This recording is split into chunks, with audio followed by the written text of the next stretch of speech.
Thank you, Senator Rosen, so much for your graciousness, and the chair for accommodating it and my schedule. And to all of the panelists, thank you so much for your work in this area. I wanted to ask a question first to Dr. Gerstein. Obviously, we have to improve the procurement and distribution of strategic national stockpile supplies during a pandemic. My state of New Hampshire, like so many others, struggled to get the basics. And when they did get supplies from the national stockpile, many items were unusable or they were expired. It's not enough to say that we have a stockpile. Our stockpile has to be sufficient and it has to be up to date. So what best practices do you recommend that the Assistant Secretary for Preparedness and Response implement to ensure that the strategic national stockpile supplies are adequate, but also that they're rotated and distributed before they expire? Thanks for that question. I mean, obviously, the rotation of stocks is a big deal. It's a very expensive process. The federal government is spending about $570 million a year to maintain the stockpile, which includes the rotation. It includes, moving things through and restocking where necessary.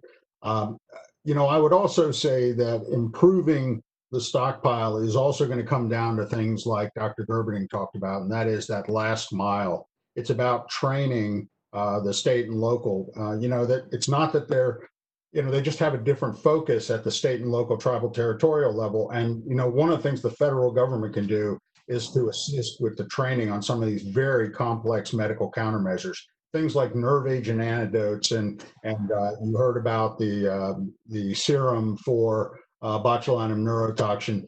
These kinds of training capacities need to be pushed from the federal level down into the state, local, tribal, territorial. And then one of the calls I would have is we really need, once we get a definition, once we get the stockpile the way we want, we need to exercise and stress test it hard to make sure it's doing what we think, and that all partners, all stakeholders can actually be confident in what has been developed. So that's where I would be interested in seeing it go. Thank you for that answer. One other question to Mr. Burrell. The strategic national stockpile consists of a variety of items, some shelf stable, some needing refrigeration, and most requiring regular rotation before they expire, as we just discussed.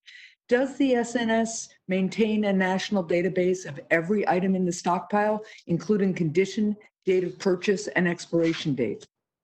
Senator, we do maintain that information in a national database that we rely on for the kind of product rotation we do. We also invest in assuring that we can extend lifespans where it is chemically and scientifically proven that we can do that for particular drugs as long as possible to protect the nation's investment. The other thing that would help us is if we have the ability to, let's use the term, sell off stock as it nears its expiry and realize the income from selling off that stock so that we could invest it in new stock. Right now, we don't have that option. Well, thank you for that answer. It kind of begs the question about why the administration has failed to provide a clear picture of disbursement and replenishment rates over the past 3 months. But I'll take that up with them. I thank you for your service, and thank you, Mr. Chair. Senator Langford.